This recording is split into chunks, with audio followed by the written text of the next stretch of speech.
C'est toi? Fallait bien te réveiller un petit peu, non?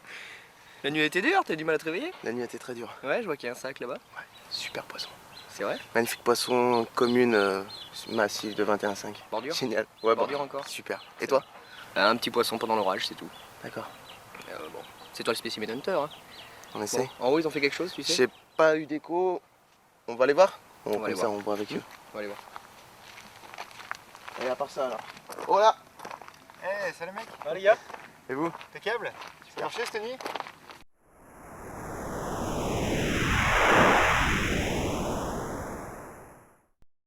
C'est le froid?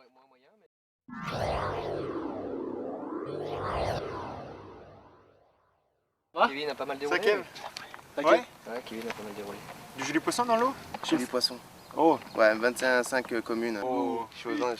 putain, Ah, joli, super. joli. Et vous? Là, Magnifique je poisson. te talonne, moi. J'ai fait une 20 kg commune par cette nuit là. Bien. Ah ouais. J'ai un cheptel dans ce lac.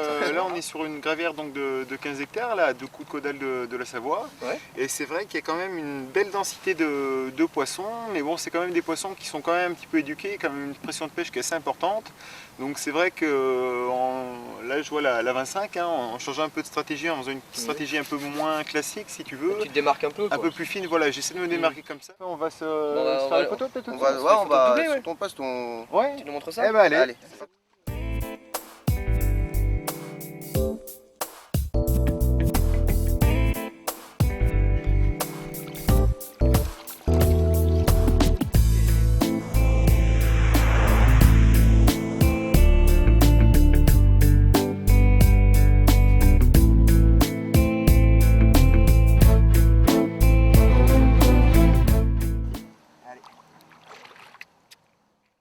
Vous avez échangé là? Non?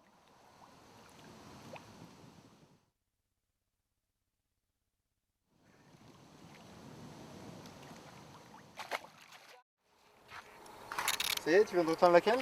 Je finis juste un instant. Dis donc, t'as un joli poste là, t'as un joli poste. Qu'est-ce que. Comment tu l'exploites un petit peu? Comment je l'exploite, c'est très simple. Je pêche uniquement la bordure. J'ai donc une île sur ma gauche qui laisse un chenal avec la bordure.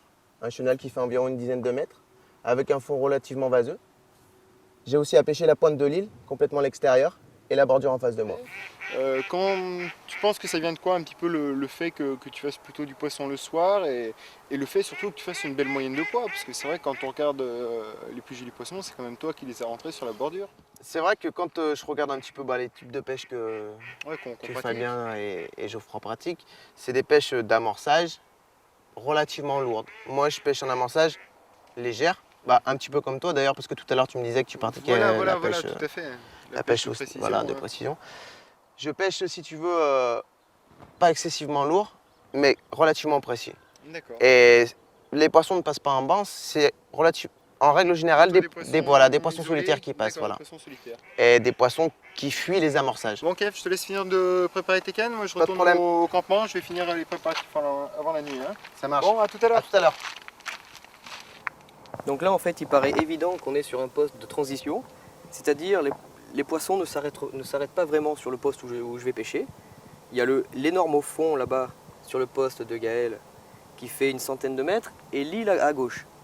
Et au milieu, il n'y a rien. Donc les poissons ne vont faire que passer. Donc le but pour moi dans ma pêche, ça va être d'essayer de les retenir un maximum de temps. Et pour ce faire, je ne vois qu'une solution, c'est de pêcher avec vraiment des micro-particules pour essayer de les faire fouiller, les rendre folles, et dans le but de les garder le plus longtemps possible sur le poste, quoi. Bon, alors là, moi j'ai choisi donc de pêcher à longue distance. Donc ce qu'il faut savoir, c'est que j'ai le plateau devant moi qui se situe entre 100 et 120 mètres.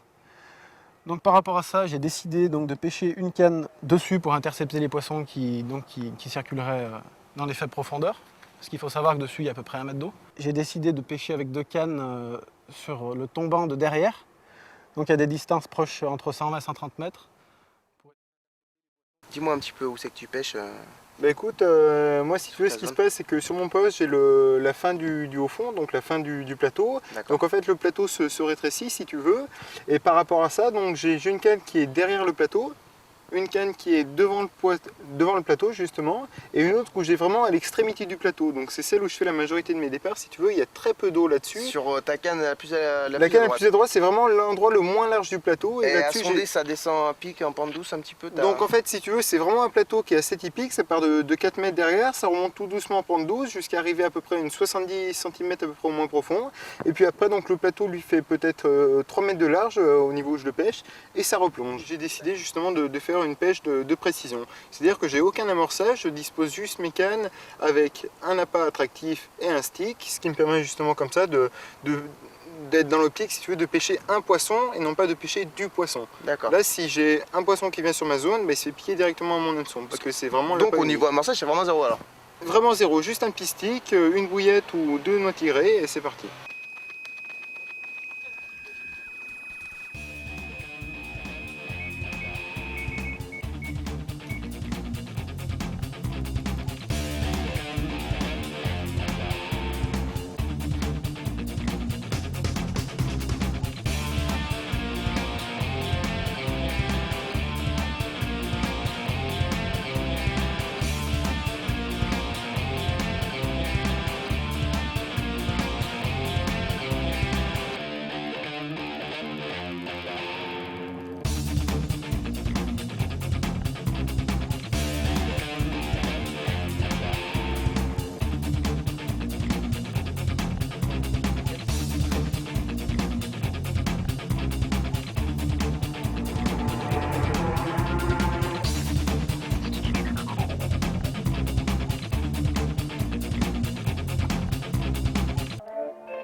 Voilà, bien piqué, parfait dans le coin. Et voilà.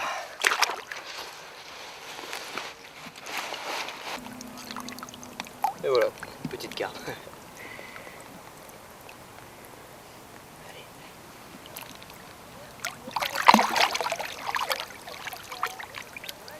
Donc en fait là, ce qui est le plus important sur mon spot, vu qu'il n'y a absolument aucun spot apparent, ni de haut fond, ni d'île, ni de bois immergé, il va falloir absolument que je trouve quelque chose au fond de l'eau. C'est-à-dire un changement de substrat, une tache de gravier au milieu de la vase, ou inversement, ou ne serait-ce que un petit trou de 15 cm, parce que vu que c'est vraiment très plat, il n'y a rien qui intéressera vraiment spécifiquement les carpes. Donc pour ce faire, je vais utiliser le montage très simple pour sonder, mais que très peu de personnes finalement savent utiliser correctement. C'est pour sonder à la canne. Un flotteur qui flotte très bien et qui se voit de loin, et surtout qui reste stable, et un plomb qui coulisse sur le brin de tresse. Ça va tout simplement tomber au fond comme ça. Moi je vais lâcher du lest, et ça va remonter à la surface, et je vais mesurer combien de lest je libère, et ça me dira le fond que j'ai. Bien sûr, il faudra rajouter les 15 cm de fil ici. Donc ce plomb-là est un plomb dérivé de la pêche en mer, mais qui convient parfaitement avec les petits picots. Il y a plusieurs picots, toujours en permanence, qui raclent le fond et qui permettent d'avoir les vibrations dans la ligne, dans la tresse de la ligne. Si ça vient tout facilement, c'est de l'argile. Si ça vient un petit peu en grattant, c'est du sable.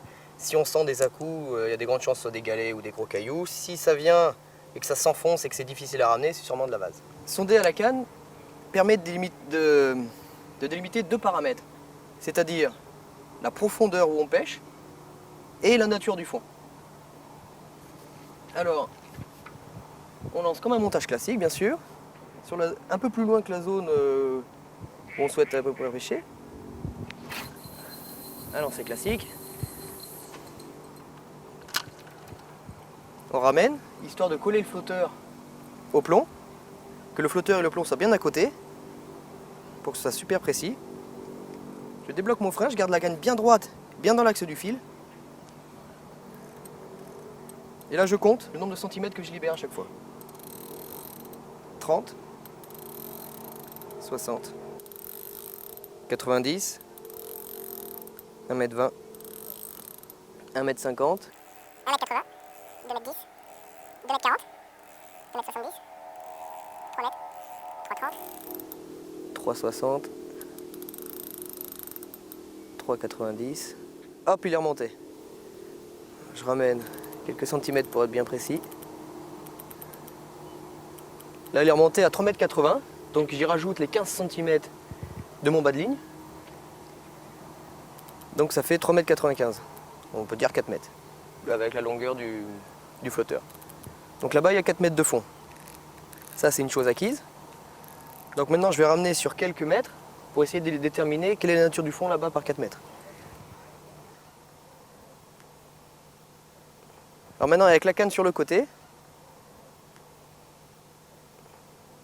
je ramène tout doucement pour essayer de ressentir la moindre infractuosité du fond.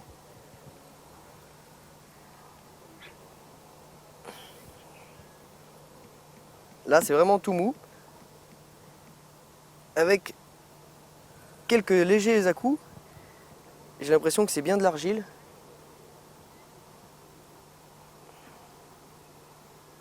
De l'argile, mais vraiment pas très profond, hein.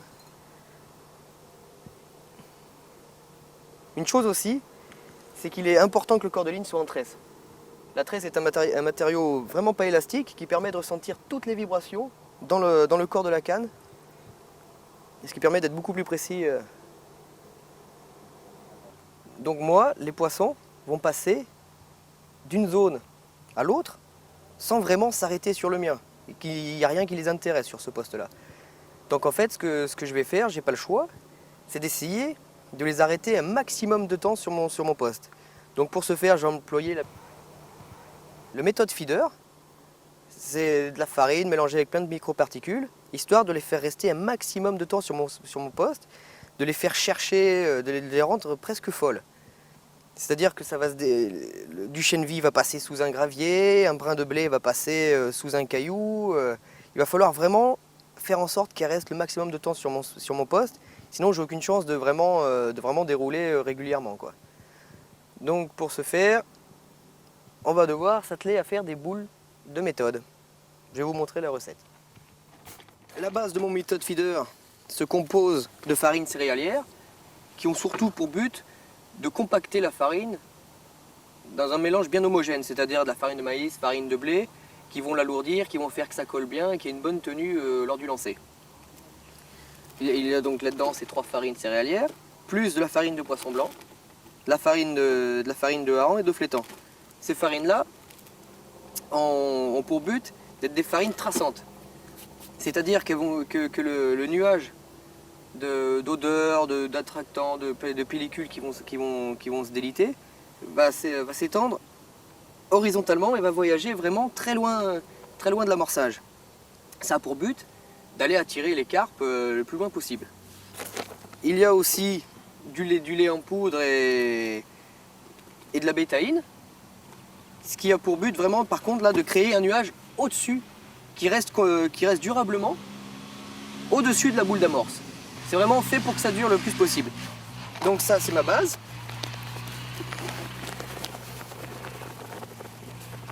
La base, en général, j'en mets la moitié, voire les 2/3. Histoire que ça tienne vraiment bien les boules.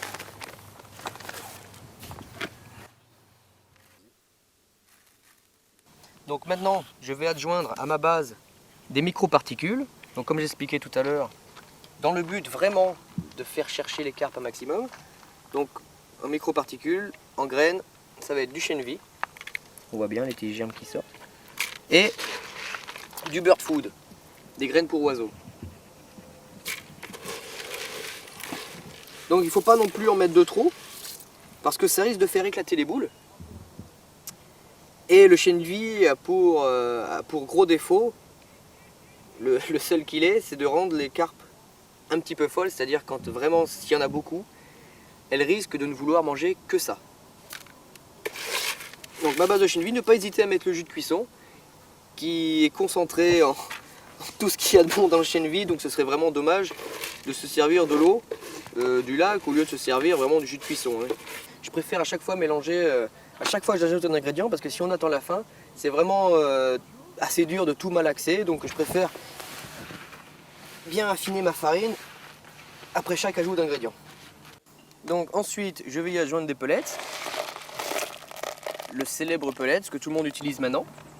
Alors le principe là, c'est de ne pas en mettre forcément beaucoup, mais que il se dissolve dans le temps. C'est-à-dire, j'en mets du 1 mm, là, qu'on voit ici, du 1 mm, du 3, du 5 et du 7. Le but recherché est que quand le 1 mm, au bout de un quart d'heure, une demi-heure, a fini de se dissoudre, le 3 prenne le relais, fasse sa petite demi-heure de dissolution, le 5 prenne le relais, et ainsi de suite. Donc, j'en mets, mais pas forcément beaucoup pour pas que ça me fasse éclater mes boules.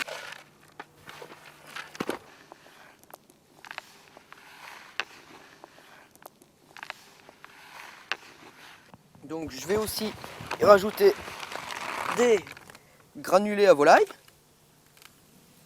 ce qui a pour énorme avantage de créer une différence de couleur tout simplement dans l'amorce. Je vais y rajouter un petit peu de bétaïne à carpe-coï.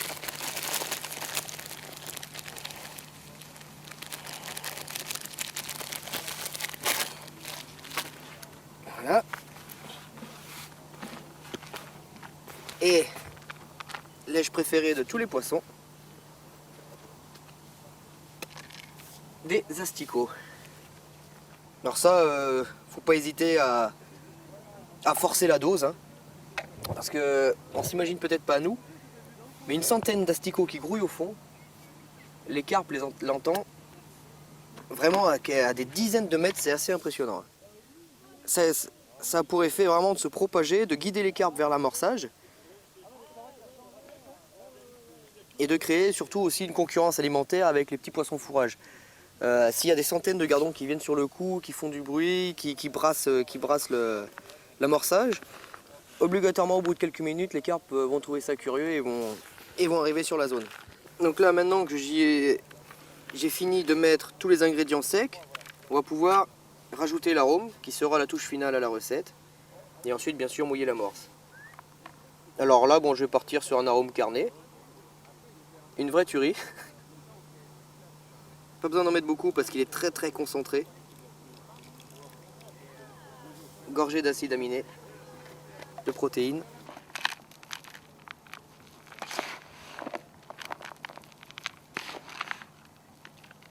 On va aller mouiller la mixture. Mais alors faut pas y aller trop vite, hein. Vaut mieux y aller progressivement afin de ne pas en mettre de trop. Parce que vaut mieux en rajouter que d'en mettre de trop et d'avoir tout à recommencer, quoi. Et de gaspiller tout un seau d'amorce. Ne pas hésiter à la brasser pendant pas mal de temps afin de bien l'aérer, de bien faire travailler les farines. Il y a certaines farines assez huileuses, comme les farines carnées, les farines de hareng, qui ont besoin de pas mal de temps, d'une dizaine de minutes, un quart d'heure, pour bien gonfler, bien travailler, bien ramasser jusqu'au fond, les matières sèches. Donc des boules assez compactes, de la taille d'une mandarine, assez lisses et bien rondes.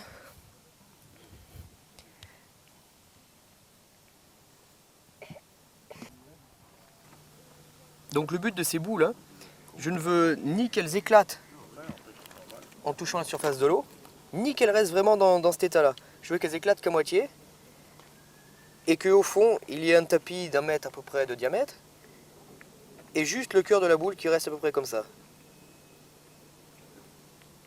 Afin que ça ressemble à un stick ou à un feeder que moi je vais lancer. Donc maintenant, on va lancer les boules sur le repère. Alors pour ça, je vais me servir de cet accessoire qui a complètement révolutionné ma pêche, qui va permettre de lancer les boules à une distance respectable, très précisément et surtout sans me tuer les bras. Donc, c'est un peu plus simple. On met la boule au milieu, comme pour un lancer normal. On se met en position.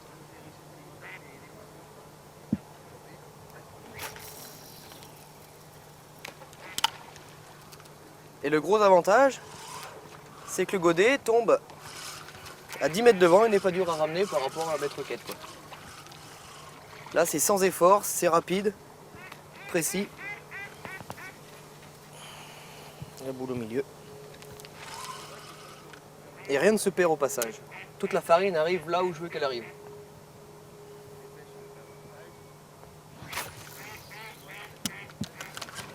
Parce que si j'avais voulu balancer dans l'eau la même quantité de farine avec un bête roquette par exemple, ben, il m'aurait fallu 1 heure et j'aurais perdu 3 kg de sueur. Donc les montages que je vais utiliser sont on ne peut plus simples et ont fait leur preuve à peu près partout en France. Avec le célèbre feeder que nos grands-pères utilisaient déjà à leur époque. C'est tout simple.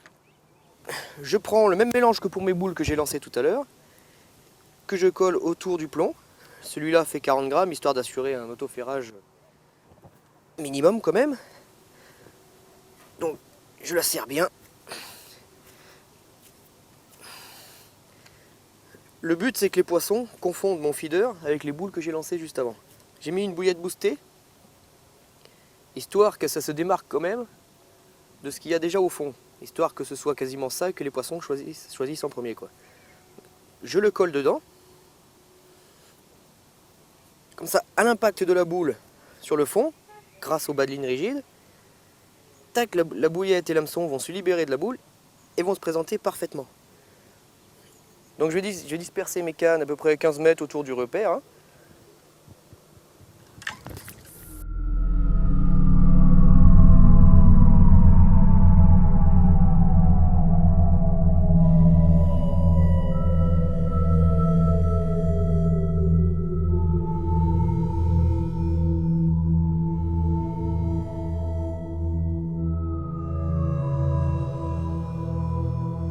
Celui-là, vraiment tout bas de ligne en tresse avec la même bouillette ProS boostée. La seule différence, c'est que j'ai pas de feeder bien sûr. Je vais juste mettre de ma patte autour de l'hameçon. Donc là on va voir le troisième montage. Alors j'ai choisi d'essayer de me démarquer un peu pour essayer de prendre un gros poisson méfiant. Donc pour ça je vais essayer d'attiser sa curiosité avec tout simplement une bouillette flottante assez petite, 14 mm là, et rose. Pour essayer vraiment, pas forcément d'essayer de la faire manger, mais vraiment attiser sa curiosité. Comme la carpe est un poisson très curieux, il y a moyen qu'un gros poisson mange ça dans la nuit. Alors je vais le mettre en périphérie d'amorçage, pas en plein milieu, mais juste à côté. Souvent les gros poissons restent à l'écart des groupes pour regarder le comportement des autres. Donc là je vais essayer de viser un gros poisson, on sait jamais. Ce sera peut-être un petit, hein, mais bon, on verra bien. Donc, je vais, pareil, y mettre un peu de pâte à morse autour.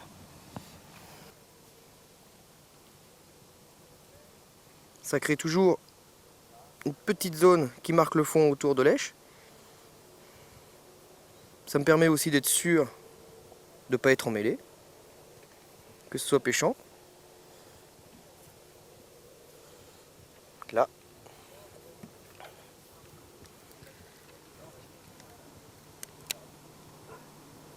Et ça va partir à gauche du repère. Donc en fait sur ce poste j'ai dû mettre en place un amorçage de zone, car la topographie se prêtait à cet amorçage là. Et ça risque de prendre un peu de temps pour que les carpes viennent sur la zone, le temps qu'elles sortent de leur zone de tenue. Mais une fois qu'elles seront là, il va falloir faire du rappel. Le moment de frénésie risque de durer quelques heures, presque toute la nuit sûrement. Donc il va falloir être bien organisé pour pouvoir répondre à leur appétit.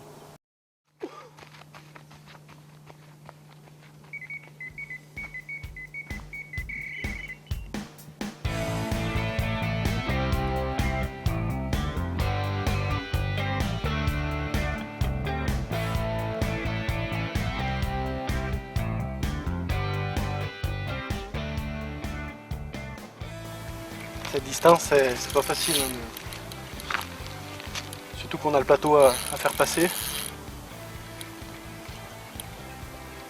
Là, elle est déjà dessus, donc c'est déjà bien.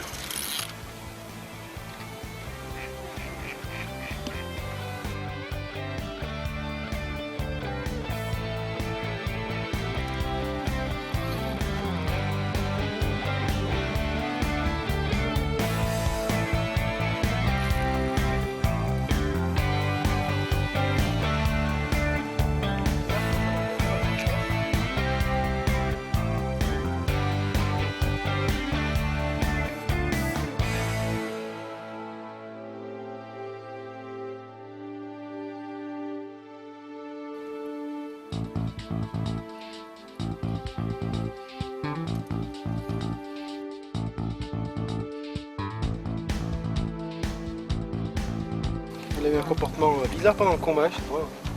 Il a vraiment fait un combat de surface, c'est assez étonnant pour une carte mère. Ouais.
Tu lui tiens à quoi, la graine? Non, bah écoute, justement là j'allais m'apprêter à spoder. D'accord. J'utilise des pellets de différents diamètres, tu vois. Différentes textures, il y a du pellet pressé, En fait là si tu veux j'ai deux variétés que j'ai imbibées d'huile D'accord. pour les rendre plus attractifs, D'accord. donc pour créer mon nuage d'attraction sur mon spot. D'accord. En fait si tu veux, donc là j'ai amorcé une zone assez vaste allez, on va dire une trentaine de mètres carrés. Et donc j'ai énormément de touches sur ce secteur, Coupelet. juste au pellet, D'accord. avec une bouillette en hache. D'accord. Et tu spots combien de fois? Après chaque départ, je spot d'entre 3 et 4 spots, D'accord. histoire de pas trop les gaver non plus. De toute façon, c'est mangé à mesure, donc Et puis, y aura c'est pas sûr de qu'en souci. mettant un petit peu moins, tu fais rentrer la concurrence alimentaire. Voilà. Et c'est comme ça justement que j'espère sélectionner les plus gros poissons. Donc là, tu vois Kevin, je vais utiliser différents spots. Donc par rapport aux distances de pêche, j'aime bien utiliser des appareils comme celui-ci qui sont très profilés. D'accord. Donc on a un gain de distance énorme. Donc dans celui-ci, tu mets Celui-ci, uniquement des bouillettes. il est conçu pour des bouillettes, voilà, de 20 mm. Hein. Donc ça part très très loin. On arrive à être très précis. à atteindre des distances qu'avec le Cobra, on... Impossible au Cobra, et avec ça on arrive au-delà de 120-130 mètres quand même. D'accord, ah ouais. Voilà. Donc après on va passer sur ce modèle là. Donc ça c'est un modèle qui est destiné un peu si tu veux, aux particules. Donc, Donc tout ce qui est graines, voilà, tout ce qui est pellet, tout ce qui est chènevis, tout ce qui est blé, maïs. Le seul inconvénient c'est qu'une fois chargé il est très lourd et qu'il faut vraiment avoir une canne adaptée pour pouvoir le propulser à grande distance. Celui-là, tu vois, moi je l'estimerais à peu près pour une distance entre 80 et 100 mètres. D'accord. Alors celui-ci, c'est son jumeau, sauf qu'il Son petit frère. Voilà, il est plus petit. Il est plus petit. Donc celui-là, pareil, on a des distances nettement supérieures. Ensuite, celui-ci, il est intéressant aussi. Tu vois, il a une petite pellicule que tu peux enlever facilement. Donc soit si tu veux qu'il se vide facilement, tu le laisses avec les trous. Et si tu spots des microparticules, tu peux mettre la pellicule. Comme Voilà. ça, tu perds Pour pas beaucoup qu'elle moins passe à d'apport. travers les trous. Voilà, tout à fait. Surtout que les trous sont quand même assez prononcés. À ramener peut-être un peu plus lourd avec... Avec la pellicule, il est très difficile à ramener celui-là. D'accord. Ouais. Voilà. Il est génial celui-là. Avec ses petites ailettes, il a une stabilité inégalable. À moyenne et grande distance, c'est excellent, quoi. Et là, tu vois, Kevin, celui que j'utilise en ce moment, c'est un modèle qui est comme ça, donc sans trou. Tu vois, il est quand même assez profilé. D'accord. Donc il est idéal pour ma distance de pêche en fait. D'accord. Donc là, on remplit. Jusqu'à peu près, tu vois, au niveau des ailettes. D'accord, ouais. Aux 3/4 de... Voilà. Il a un système ingénieux avec une petite bille qui permet au retour de le ramener plus facilement parce qu'il se retourne. Et donc, au contact de l'eau, Voilà, il se libère. ça se libère. Et pour le ramener, il se retourne. Tu nous montres tout ça? Donc là, je viens de remplir mes pelets. Maintenant, je vais le tremper dans l'eau donc pour l'alourdir et gagner en stabilité. Et donc, Fabien, le fait de le remplir d'eau, ça te permet de moins perdre d'appât au lancer. Ouais. Parce que j'ai vu qu'on perd souvent des appâts à mi-distance. Donc là, par contre, tu vois, avec des charges lourdes comme ça, j'utilise un dos en cuir pour me protéger le dos. D'ailleurs, tu peux voir que c'est nécessaire d'utiliser. Ouais, il est bien usé. Voilà.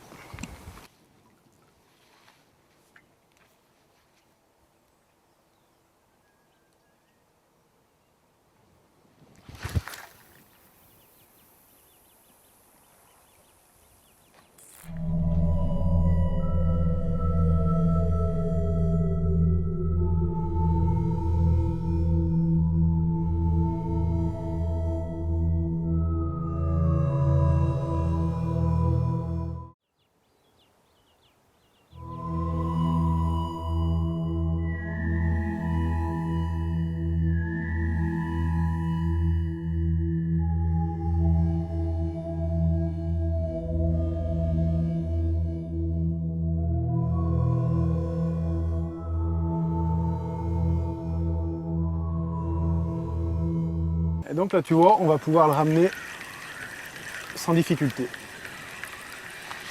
Contrairement à notre bête roquette qui se Voilà. ramène comme ça. Qui se met plein d'eau. Là, tu vois, très facile, quoi.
Et tu la relâches.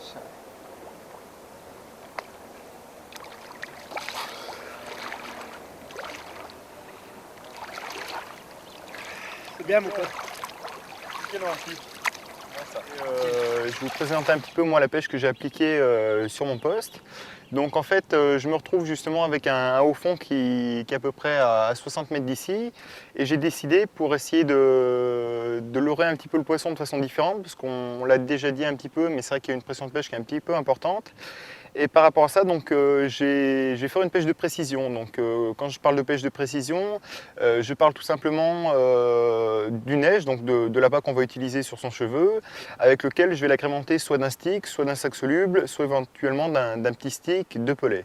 Donc par rapport à ça, tout simplement, moi je vais juste vous montrer là un petit peu comment on réalise tout ça, un peu ce que j'utilise et comment ça réagit un petit peu au fond de l'eau, hein. Donc pour commencer, je vais vous présenter tout simplement comment faire un stick. Donc un stick, c'est relativement simple et en même temps relativement efficace. Je prends un stick mix déjà existant, directement hop, dans ma bassine. Et puis je vais mettre justement mon fameux liquide attractant qui a une base relativement grasse, donc c'est pour ça que je le mélange bien.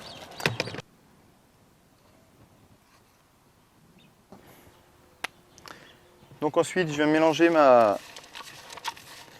mon liquide à mon stick mix, de manière justement bien mélanger les composants.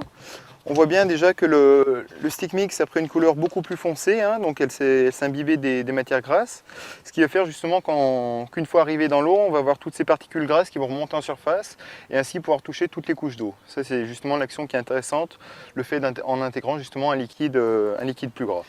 Donc ensuite le stick en lui-même, c'est relativement simple à faire.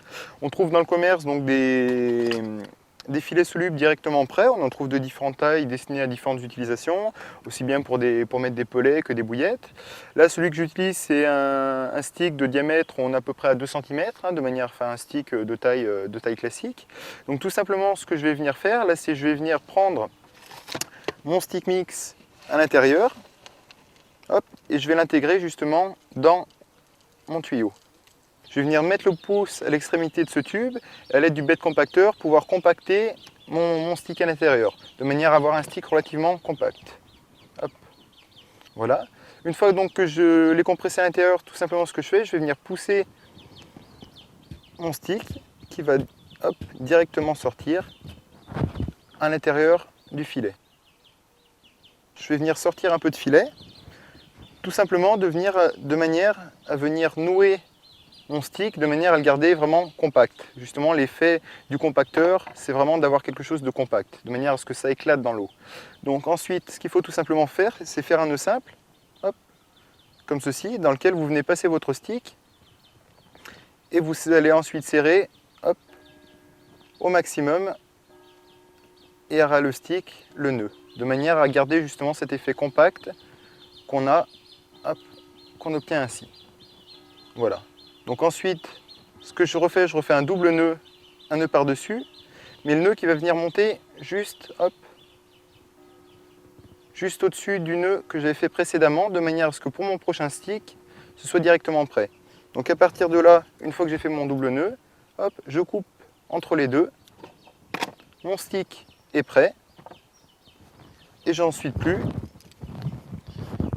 qu'à ramener ça hop, sur le tube de manière à pouvoir repartir sur un autre stick. Donc voilà, le stick c'est relativement simple à fabriquer et c'est en même temps relativement efficace. Disons que dans la farine du stick mix, on a des particules de différents poids, ce qui fait qu'une fois arrivé au fond, on va avoir des particules qui vont justement remonter en surface de manière à encore une fois toucher toutes les couches d'eau en plus de la combinaison avec l'huile qu'on avait fait tout à l'heure.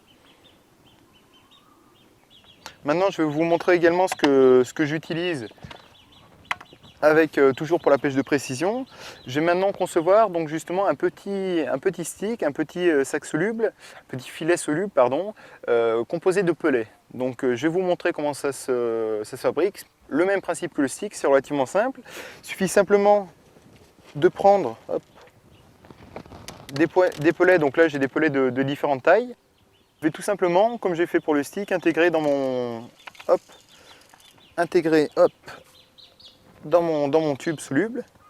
Alors ce que je fais ensuite, hop, je vais bien compresser tous ces pellets en bas, de manière à gagner vraiment un maximum de place et avoir justement un petit stick. Et ensuite, une fois qu'on a nos particules à l'intérieur, même principe, d'abord on serre bien, de manière à avoir un stick bien compact. Et d'autre part, donc je vais venir faire, pour nouer ce nœud, encore un nœud simple, tout simplement, hop.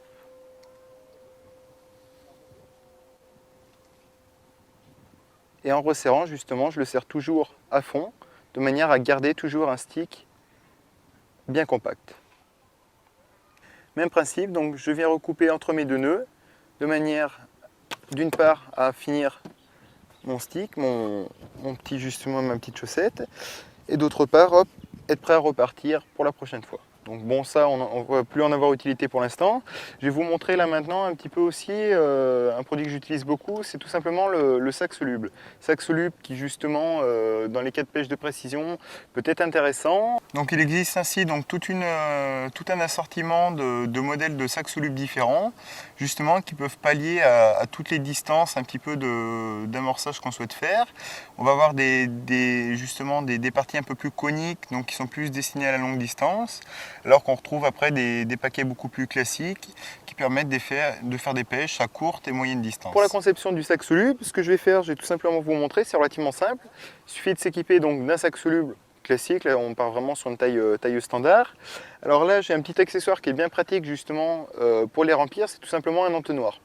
Un entonnoir qui est fendu pourquoi? Parce que si on souhaite par exemple à l'intérieur du montage intégrer, à l'intérieur du sac soluble intégrer son montage, on va pouvoir aller de cette fente, pouvoir le glisser en même temps que le moment où on met les pellets. Donc là tout simplement je viens intégrer mon entonnoir dans le sac soluble et tout simplement même principe que tout à l'heure, donc je vais venir remplir de pellets. Donc l'avantage toujours de mes pellets, c'est que ce sont des pellets de différentes tailles et donc il va avoir des temps de dissolution relativement différents. Donc hop, là je vais le remplir un petit peu plus parce que là avec le sac soluble je l'utilise celui-ci pour faire une pêche de bordure, donc je peux me permettre justement de le remplir de manière à avoir quand même un joli volume de pellets. Donc une fois que j'ai mis mon pellet à l'intérieur à l'aide de l'entonnoir, tout simplement je vais venir donc serrer mon sac soluble, un peu comme ceci.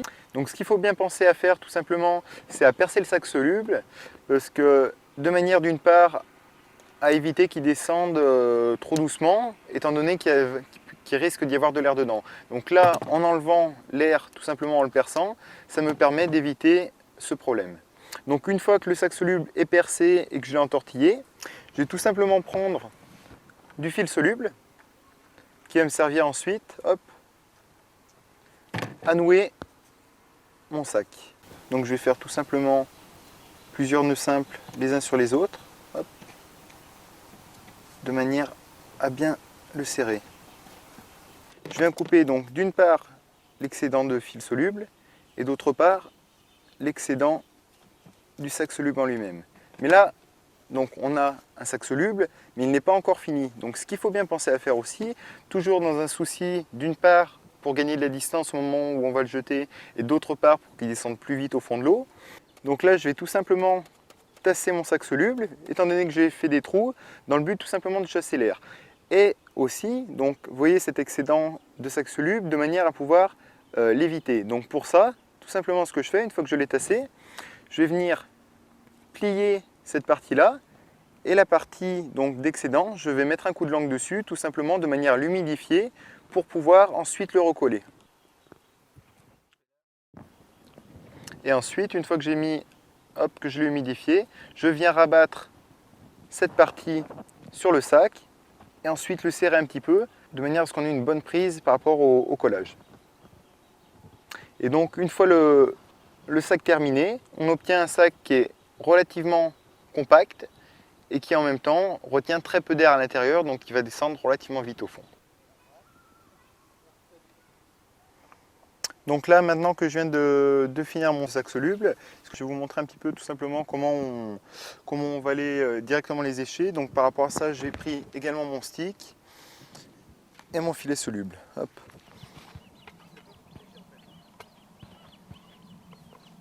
Donc là maintenant, ce que je vais faire tout simplement, je vais vous montrer comment je vais accrocher mes solubles sur ma ligne de manière à ensuite pouvoir jeter mes cannes pour être en opération de pêche.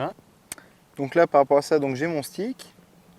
J'ai également mon bas de ligne qui est équipé, lui, d'une boucle à son extrémité.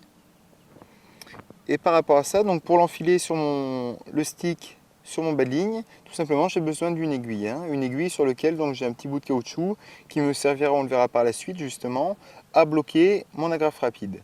Donc tout simplement, je viens traverser le stick sur toute sa longueur.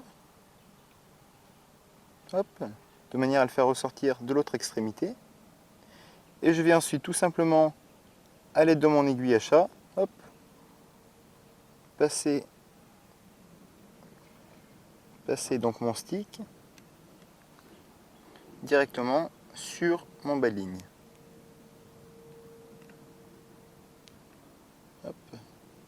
Donc le stick ainsi passé, je vais aussi faire glisser justement ma fameuse gaine que j'avais prévue sur mon aiguille, qui va venir bloquer justement mon émerillon fast, de manière hop, à passer d'une part la boucle de mon bas de ligne dessus. Je vais refermer cette dernière hop, à l'aide de la petite patte spéciale et je viens faire remonter, c'est là qui rentre en compte, mon caoutchouc, voilà, de manière à ce que j'ai pas de risque de décrochement. Et donc en tirant ensuite sur le bas de ligne, on voit très bien que l'hameçon est venu se planter directement dans le stick.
Et donc là, on va finir, je vais rejeter mon sac soluble.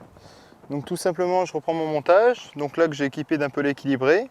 Et je vais tout simplement venir donc, tout simplement planter mon hameçon directement dans le sac soluble. En faisant attention de ne pas piquer dans le nœud directement, puisque savoir que le nœud c'est la partie qui fond la moins vite. Hein. Voilà. Hop.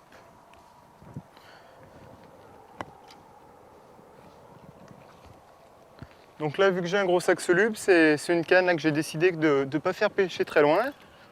Hier, après avoir sondé, justement, j'ai vu qu'à 10 mètres du bord, on avait un tombant de cassure qui pouvait être justement intéressant à exploiter. Hop.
Alors, autre outil également qu'on peut utiliser dans la pêche de précision, ça va être justement le bateau amorceur. Donc le bateau amorceur, c'est bien, mais le bateau amorceur, ça demande aussi quand même une certaine précaution à prendre, surtout par rapport aux autres pêcheurs qui sont autour du plan d'eau. Hein. Donc à savoir que le bateau amorceur, on part un peu sur les mêmes bases de prévention qu'un bateau classique. Hein.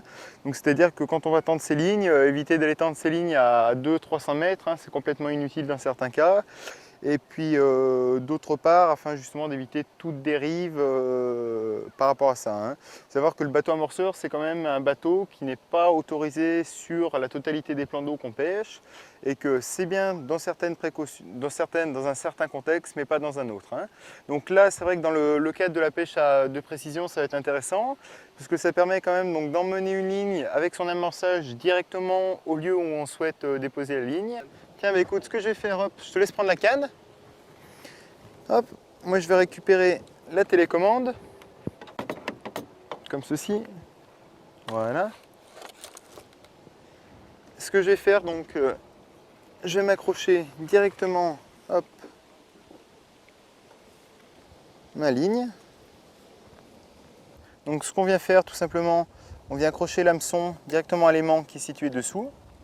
Et ensuite, tout simplement, donc on a la petite tige blanche qui est ici, donc qui va nous servir à accrocher, hop, directement son montage. Voilà, ce qui fait qu'au moment où on va lâcher la ligne, hop, la petite tige va rentrer et va ainsi libérer le montage. Je vais mettre un peu d'appât dans ma trappe. Donc ce que je fais là, j'utilise un mélange de pellets où j'ai vraiment des pellets de diamètres différents. J'ai du gros pellet, du 25, du 18, du 10, du micro. Et là, donc maintenant, je vais aussi rajouter une petite poignée de bouillettes que je vais répartir dedans. Hop. Tac, voilà. Et donc à partir de là, tu vois, j'ai plus qu'à aller tendre ma ligne. Donc allez, hop, on va lancer la machine.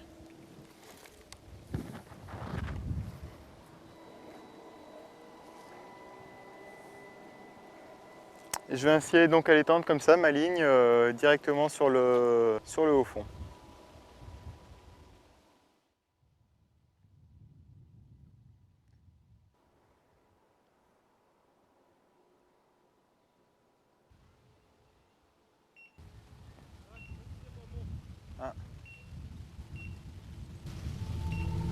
Donc une fois que j'arrive sur la zone que je veux larguer, je vais remettre le bateau droit. Donc j'ouvre progressivement la trappe de largage et je vais ensuite lâcher mon montage, hop, qui vient de tomber à l'instant. Et donc ensuite, il n'y a plus qu'à ramener le bateau à la maison.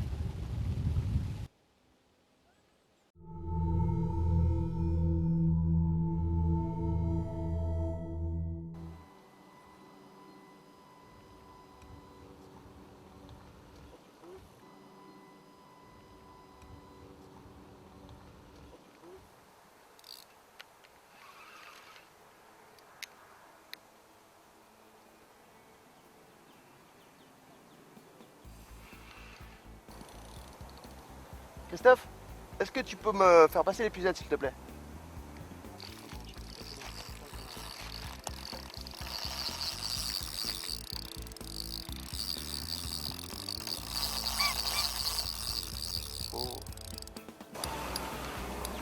Je pense pas que ça fasse partie des poissons relativement calibrés qu'on touche depuis ce matin.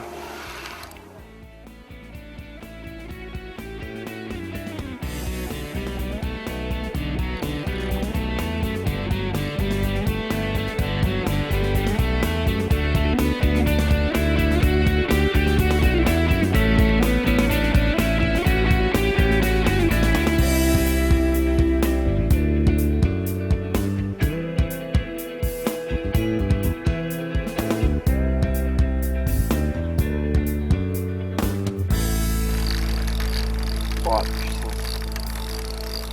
Ça c'est bon.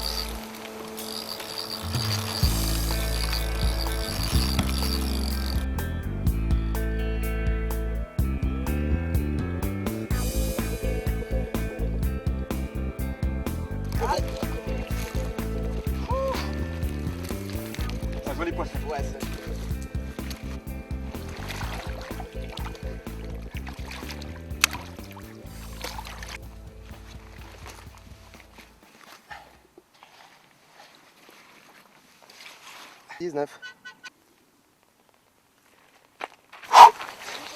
Super content.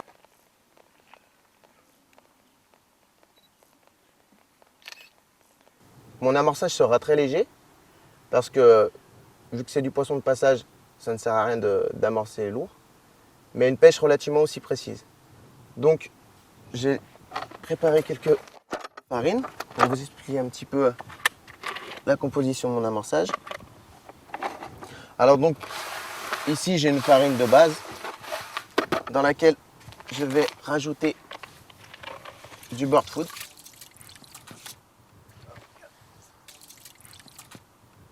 J'incorpore par la suite du shenbi.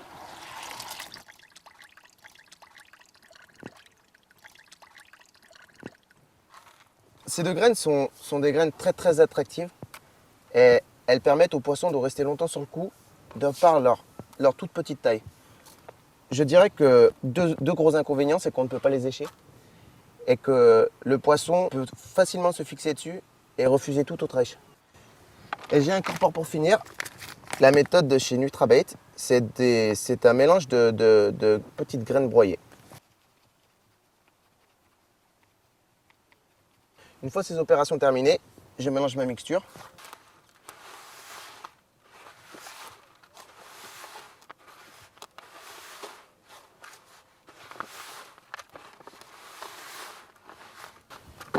J'incorpore par la suite de l'eau. Une fois la farine terminée, je vais donc commencer la préparation de mes boules. Alors ces boules doivent être de la taille d'une petite clémentine parce qu'on va les expédier à l'aide d'une fronde. Et c'est donc pour cela qu'il ne faut pas les faire trop grosses.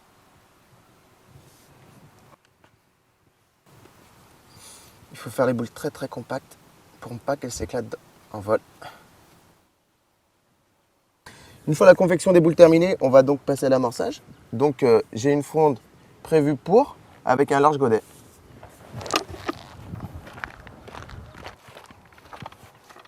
Alors sur mon manche, j'ai donc placé un bout de tresse qui vient jusqu'à la fin du godet. De façon à quand je vais tirer dessus, l'élastique se bloque. Et on gagne en précision au niveau distance. Ensuite, on a juste à être droit dans l'axe et c'est très précis.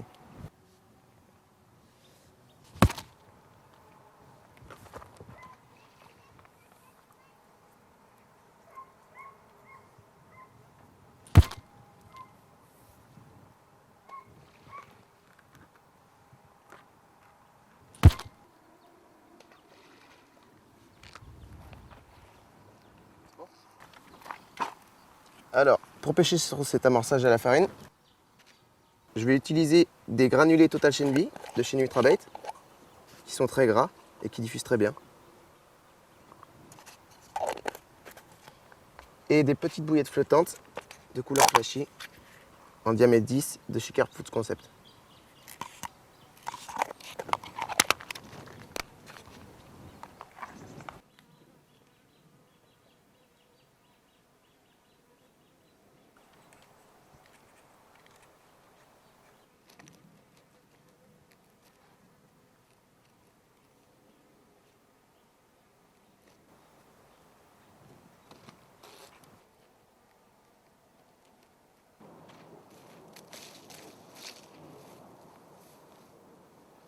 Alors donc là on arrive au petit chenal que je vous parlais, donc entre l'île et la berge. On a une dizaine de mètres avec une profondeur de 2 mètres.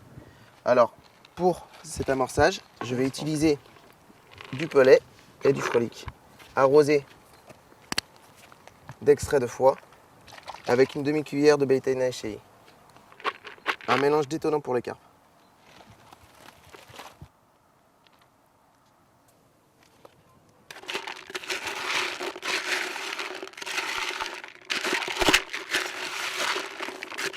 Alors pour l'amorçage à courte distance de particules, j'utilise cette pelle qui me permet de pouvoir lancer relativement plus loin qu'à la main.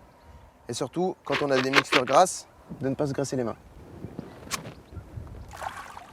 Il existe différents types de manches de pelle. Là, en l'occurrence, j'ai un manche court, plus adapté pour les courtes distances. Plus le manche est long, plus la mixture est propulsée loin. Vu que c'est vraiment un poste de passage, j'amorce sur toute la largeur pour vraiment les stopper et les garder ici. Alors donc, pour pêcher sur cet amorçage au pelet, je vais utiliser 2 micro-bouillettes en 10 sur une base carnée, le doglet de Made in Frank Barras et un stick avec du pelet mou arôme viande. Donc j'utilise ce stick parce qu'il me permet de faire un amorçage, un micro-amorçage très précis, très près de mon éche.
bien, je vois que tu utilises de la farine aussi là. Ouais, tout à fait, ouais. Alors, j'utilise à peu près aussi moi la même méthode de pêche, mais Ouais. quelle est la différence entre la tienne et... Eh ben, écoute, moi ce que j'ai remarqué par rapport à ta farine à toi, c'est que étant donné ta distance qui est relativement courte, Ouais, moi je pêche à 50 mètres, oui. 50-60 mètres ouais, à Ouais, peu voilà. près, et donc vu que tu m'expliquais que tu avais une farine qui était assez volatile au contact de l'eau, Oui, voilà, moi j'utilise une farine qui est très aérée, Voilà. donc alors moi qui si éclate tu... bien, ouais. D'accord, alors moi si tu veux, ce que je recherche c'est complètement l'effet inverse. Vu que je vais pouvoir les envoyer à très longue distance, Mhm. moi je recherche une farine qui soit très compacte, tu vois. Et au fond, ça se comporte comment lorsque ça tombe dans l'eau? Ça Lors de reste en l'impact- boule ou ça s'éclate? Lors de l'impact, théoriquement ça doit rester en boule. D'accord. Et Et t'attends que ce soit les poissons qui cassent la boule. Voilà, voilà. Très bien. Donc tu vois, ça fait une boule qui est quand même relativement, Ah ouais, d'accord. Ok. c'est Tu relativement lances dure. ça à peu près à combien? On À va- quelle distance? On va dire jusqu'à 120 mètres, une boule de taille moyenne. D'accord. L'idéal c'est de faire la taille à peu près d'une mandarine. Alors là Geoffroy, si tu veux, moi maintenant j'ai une autre alternative par rapport aux boules d'amorce. Mhm. C'est que j'utilise des pellets que je vais par la suite faire fondre. Ah, Donc tu d'accord, vois, ok, j'utilise ouais. ce type de produit. Ok, ouais, des micro-pelés quoi. en Voilà, gros. tout à fait. D'accord, très bien. Et donc ce que je fais, donc avant de commencer à les faire fondre, je les fais imbiber avec de l'huile pour les rendre donc plus attractifs D'accord, et donc bien sûr très gras. d'accord, histoire de créer vraiment un lot olfactif autour du cou quoi. Voilà, tout à fait. Très bien. Alors donc ensuite, je vais recouvrir mon volume de pellet. Ouais. Je vais uniquement venir recouvrir d'eau. D'accord. Donc avec pour le bien lot, qu'ils aient le temps de pomper pendant la nuit. Ok, ouais. Et donc on arrive à ce résultat-là. Ah oui, d'accord. Ah ouais, ça fait vraiment comme des boules d'amorce. Voilà. Ah, ça se compacte bien, ça fait des... Oh, on voit bien que c'est gras. Ouais, C'est d'accord. bien moins dur que de la farine si tu veux, D'accord, la farine ouais. d'amorce. Tu mets 100% pelé, ouais. 100% pellet D'accord. et de l'huile. Tu pêches toutes tes cannes à ça? Non, alors pas du tout. Alors si tu veux, en fait, j'ai une canne donc sur mes 3 lignes qui pêche exclusivement à la bouillette en dehors de la zone d'amorçage. D'accord. Donc légèrement encore un petit peu plus loin, tu vois. Derrière le haut fond qu'on voit là. Voilà, derrière le haut fond, tout à C'est fait. bien 120 mètres quoi. Bien 120 mètres, voilà. Ouais, 120, 140 quoi. Et tu réussis à amorcer jusque là-bas, à la bouillette? Eh ben écoute, on dispose de pas mal de matériel maintenant adapté. Ouais. Donc ce qu'on appelle donc des tubes lance-bouillettes. Tube lance-bouillette. Voilà. Donc par exemple, tu vois celui-ci, D'accord, ouais. donc qui est fait pour des appâts d'assez gros diamètre. D'accord, ouais. Donc Ouais, jusqu'à 28 mm à 28 peu mm, près. d'accord, Je ouais. crois que c'est ça. Mhm. Donc on a différents types de cobras adaptés aux situations. Ah Voilà, ouais, à peu près d'accord. toute la gamme. T'es armé en gros quoi. Voilà. D'accord. Donc toi tu te sers de celui-là là aujourd'hui là. Oui, oui. D'accord. Et tu réussis avec celui-là à aller sur ton spot là-bas à 140 mètres. Voilà. D'accord. Pas tout à fait 140 mètres, on va dire que ma vraie distance de pêche est plus autour des 120 mètres.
super poisson.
Bon bah pour conclure un petit peu sur cette session entre amis, du joli poisson à la clé, le beau temps était là, la convivialité, et la bordure ne m'aura encore une fois pas déçu.